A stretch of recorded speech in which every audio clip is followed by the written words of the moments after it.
SIA's business is really in trouble. Take a look at this. I previously actually covered before on SIA very early on in this global pandemic. The travel industry is definitely going to be hit, and indeed, a few months down the road, SIA is in trouble. I don't know if you've seen this. Take a look at this chart over here. Back about 10 years ago, SIA's share price was $20 over dollars. $20 over dollars. Right now, it's less than $5. That's sad. Not only that, take a look at this chart over here. This is the price to book value.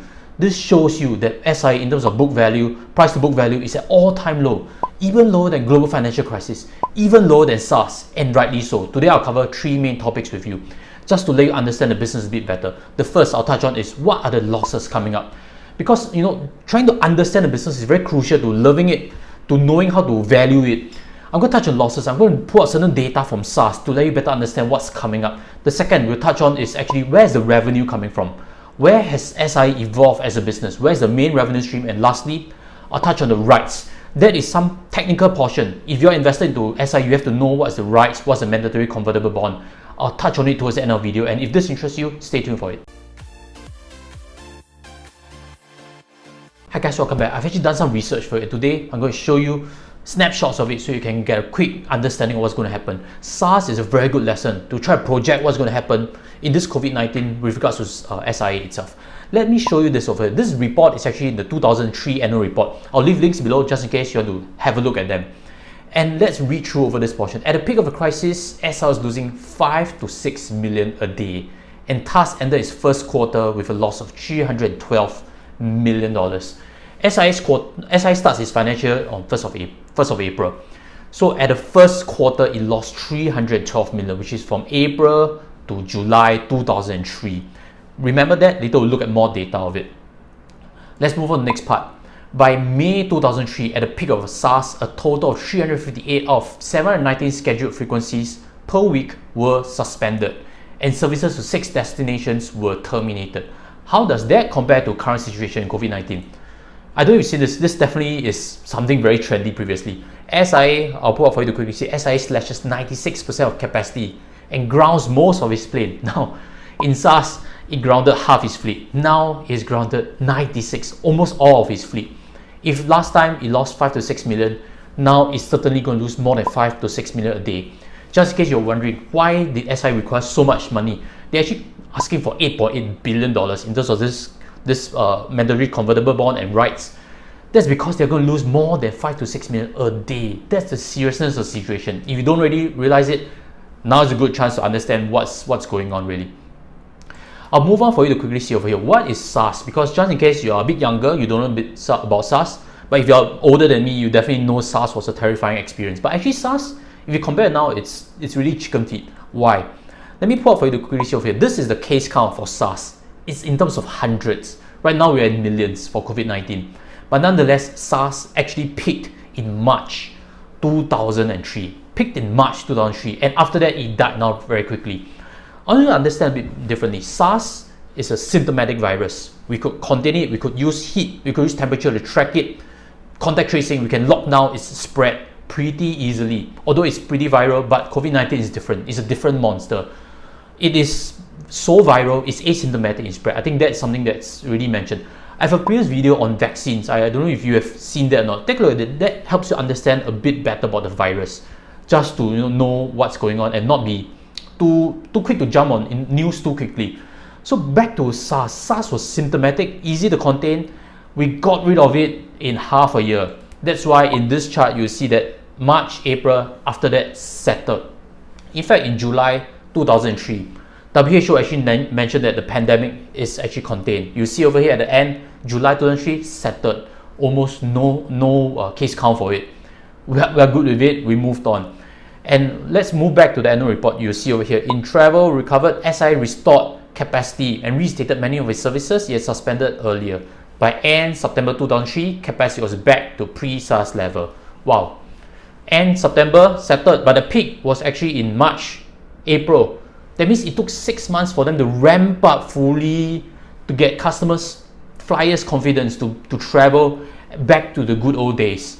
But that is SARS. Now it's COVID-19. The spread, as I mentioned, asymptomatic, very difficult. Everybody's trying to figure out how to really contain it. If you go to China right now, you have to stay a quarantine of 14 days. You can travel there, quarantine 14 days. Not only that, Beijing still requires you recommend 7 days for you to stay home. So really, we are still figuring out how to deal with this monster. And if SARS is chicken feed, and it still took 6 months to get back to full capacity. What is COVID-19? That's a good question for you to understand. Let's move on to the next segment. So what did we learn from SARS? It impacted 4th quarter 2002 and it impacted 1st quarter 2003. And as I pull up for you to quickly see over here, in terms of losses for 1st quarter 2003, 312 million was lost.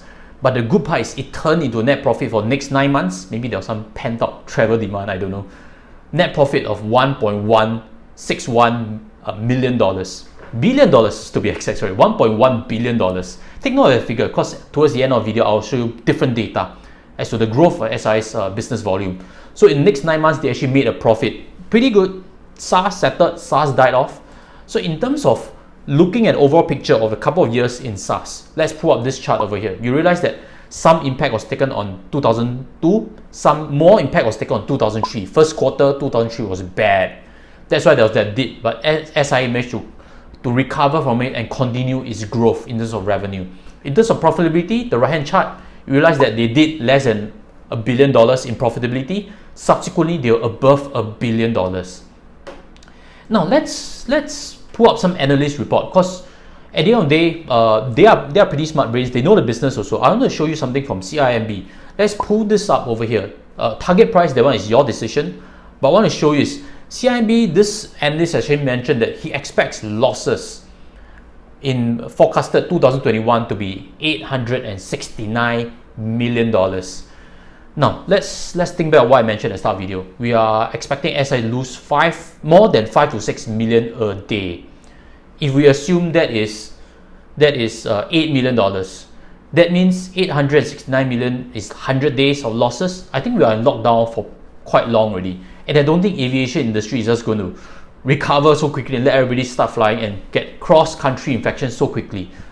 So in my first interpretation of this, while this number is huge, almost $1 billion in loss, I still think it's conservative. I think the pain might be more than $869 million in terms of losses for SIA.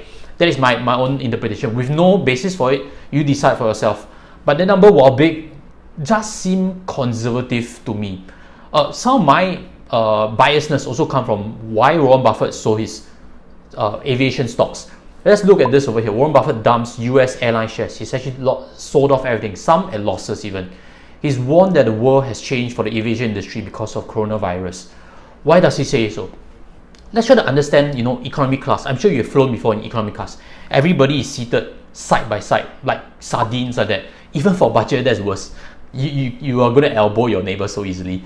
And the main thing is, aviation industry has really packed everybody so tightly into, less than a shoulder's distance away from the next neighbor. If your neighbor is coughing, sneezing, you are definitely going to freak out. We cannot fly like the way we used to before, at least for a year. That's my own layman interpretation. I think Warren Buffett also has that sensing. We cannot sit so close. We need to reconfigure the airplanes at least. I think that's just logic. And how to make money? Let's pull up this chart over here. This is actually to show you passenger load. As you can see over here, SIA used to have a passenger load of 80%. If I'm not wrong, they start to make money above 70% in terms of passenger load. But if everybody cannot sit so close to each other, we need to space out. Social distancing. If we are going to sit 1 meter away like business class or next neighbor, how can we have this kind of load?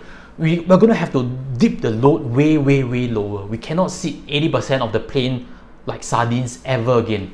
I think that's a big concern. Maybe that's what's freaking Warren Buffett out. Maybe that's what's freaking me out. I think we are going to get shocks down the road as to what kind of government regulations. Government is going to put a lot of pressure in terms of aviation industry because they don't want foreigners to come in with viruses. I'm sure Singapore doesn't want Europeans, Americans to come in where there's a high risk of infection. And then we have this whole lockdown all over again. There's no point solving the local situation and then we start importing cases. That sounds terrible. Not only that, there's going to be extra costs. Let's look at what we learned from SARS. This is actually mentioned back in their 2003 report. Non-intrusive temperature screening, that's cheap, that's easy. Disinfecting the plane, that means lower turnover in terms of plane. Then replacement of cabin air, of course these are little costs. Healthcare kits, health kits for passengers on flights. I don't know, everybody needs to wear masks at least when you're sitting on a plane. Extra cost here and there, extra delay here and there. extra temperature checks that makes it less pleasant. The future of aviation industry is in trouble. We don't know what is actual impact. The best guess is when we see fourth quarter from SIA. By then we have a better projection of what's going to happen. I'm not an analyst and I'm not investing in SIA, so I just want to have a layman view, and I'm just freaked out to get involved in it. But if you are invested into it, if you're interested in at least go past that. That's my suggestion for you. Now let's move on to the next part of today's segment, which is what we're going to see in terms of its revenue, breakdown of its revenue, to understand and appreciate the business a bit better. In this section, I'm going to show you the segmentation of its business revenue. Let's look at this over here. Quite interesting. East Asia, I'm sure that's Japan, China, Korea maybe. East Asia is the main revenue source. Half of it comes from East Asia. I thought America was bigger, but nonetheless, Asia is the main thing. But interestingly, that was 2003. Fast forward to 2019. What do we see over here? We realize that everything has grown, of course. Revenue has shot up tremendously, but East Asia is getting really big. It's now like almost 9 billion in terms of revenue. We are seeing a lot of tickets flying to China. A lot of businessmen travel to China, I'm sure, on SIA. They want the business class there. So SIA makes a lot of money from China. So if China has very strict quarantine measures, I don't know how many businesses are interested to fly to China. But let's look at profitability. Let's pull up this, which is over here in the third quarter of 2019. What we realize is it's a season whereby it makes a lot of money, because that's the end of the year, correct? So that is where everybody's traveling for Christmas and stuff. As of 9 months, they've clocked in about 861 million in terms of profit. But hey, while you think that's impressive, on a normal circumstance, they'll reach 1.1 billion in terms of profit. But let's flash back again. Back in 2003, 2004, 2005, they were already doing more than 1 billion. What does that tell you? 17 years ago, 15 years ago, SIA was doing more than 1 billion in terms of profit. Today, they are still doing 1 billion in terms of profit. If you are earning your salary and 17 years later, you're still earning the same salary, I think you'll be actually disappointed. Inflation will have eroded all your supposed gains in any case, but it's been flat. SIA is not be able to produce more profit than 17 years ago. I think from a very far point of view, I don't know if that is a fantastic business, but nonetheless, aviation industry is very competitive, and that is us in terms of profit. It doesn't even factor free cash flow. Are airplanes more expensive than 17 years ago? I would think so, which means they have to sink in more money when it comes to really buying new planes and stuff. Let's move on to the next section, which is rights. Now, before we get to the rights portion, I'd like to invite you to smash or subscribe, because we'll be launching videos every week to help you in your financial journey and your financial planning. So with that, also smash on the like button so that more people can see this video and it helps them better understand SIA's business. So now let's pull up this over here. This is done by Sidley, pretty good. And I'll leave links below just in case you're keen to find about it. So these are the dates, as to when the rights are issued, etc., etc. But the main date I'd like you to take note of is, if you're an investor, if you have the rights ready, exercise it by 28th of May. 28th of May, don't miss out on it, because if you have kept the shares pre-rights, that means you are interested in business. That means you should be looking at business long term. That means you should be interested to contribute and commit to SIA in terms of capital wise. If not, you should have sold off your shares before the X rights. So nonetheless, if you are interested in the business, invest, top up the money by 28th of May. That's the main thing. And if you're curious how it actually works, I have a previous tutorial on the mandatory convertible bond as well as the rights. Look for that tutorial. It should help you in your questions. And if it doesn't, leave in the comments whatever questions you may have.